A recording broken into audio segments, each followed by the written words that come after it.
If anyone can bring Brazil back to World Cup glory in 2026, it's Carlo Ancelotti. When the Brazilian Football Confederation, CBF, made their announcement, they didn't just break the news, they fired a cannon blast across the footballing world. The social media post wasn't your standard welcome message. No, it came laced with bold proclamations and swagger, calling the hiring of Carlo Ancelotti more than a strategic move. It was, they claimed, a statement to the world. A statement indeed, because Brazil, the most decorated nation in World Cup history, just handed the keys to its national team, its footballing soul, to an Italian architect known more for Champions League nights under Madrid's lights than samba rhythms on Rio's streets. He is the greatest coach in history, declared CBF President Ednaldo Rodriguez. And now he leads the greatest national team on the planet. Together we will write new, glorious chapters in Brazilian football. It's the kind of declaration that cranks the hype dial up to 11, and maybe even breaks it.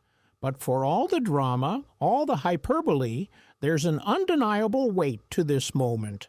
After years of speculation, subtle hints, and backstage whispers, the long-anticipated move is real. Carlo Ancelotti is set to lead Brazil at the 2026 FIFA World Cup. This wasn't some sudden surprise deal struck in the shadows. The Ancelotti to Brazil story has been simmering for years, an open secret in the global football community. But the way it was confirmed, that raised eyebrows. The CBF didn't wait for Real Madrid to say goodbye. They didn't wait for Ancelotti to tip his hat and say gracias for the memories.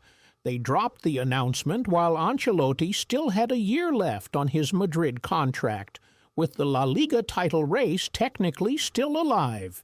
3 matches remained, but after a gutting 4-3 loss to Barcelona in El Clásico, the title looked destined for Catalonia.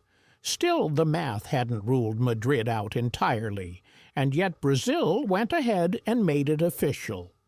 In the often political high-stakes world of elite football, this wasn't just unorthodox, it was audacious. Normally, a manager's next move is choreographed with delicate care. Clubs like Real Madrid prefer to control their narrative, and managers like Ancelotti, who has earned the game's deepest respect, usually leave on their own terms. Not this time. The CBF essentially big-footed both Madrid and Ancelotti himself. That might not sit well with Los Blancos president Florentino Perez, a man known for his meticulous memory and ironclad control, and it could get awkward, considering Perez still cuts the checks for several Brazilian stars, Rodrigo, Militão, young sensation Endrick, and FIFA best winner Vinicius Jr., but if Ancelotti is bothered, you wouldn't know it. This is not a man who holds grudges.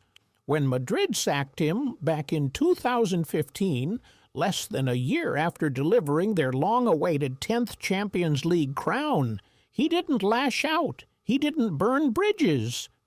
He waited, took on a few jobs elsewhere, and returned in 2021 when Zinedine Zidane abruptly resigned.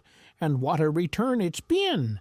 In his second spell with Real Madrid, Ancelotti added another Champions League trophy, his 5th as a manager, a record, plus league titles, cups, and Super Cups. That's 15 trophies over 2 Madrid stints, with his players lauding his calm presence and tactical genius. He celebrated like a man who never lost the joy for the game. But behind that calm smile is one of football's most transformational minds. Ancelotti's evolution is the stuff of football folklore. As a player, he studied under the legendary Arrigo Sacchi at AC Milan, one of the most demanding tactical masterminds in the sport's history. Under Sacchi, Ancelotti became a meticulous student of the game. He carried that intensity into his early coaching years, But over time he adapted. He became a player's manager, a whisperer to the stars. From Zlatan Ibrahimovic and Cristiano Ronaldo to Kylian Mbappé and Vinicius, he has coached and managed the biggest egos on the planet and made them better. Ancelotti doesn't just command respect, he earns it. And he knows how to keep world-class talent happy, focused, and hungry.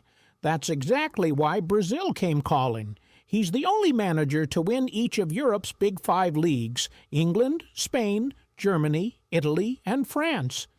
And when he speaks, legends listen.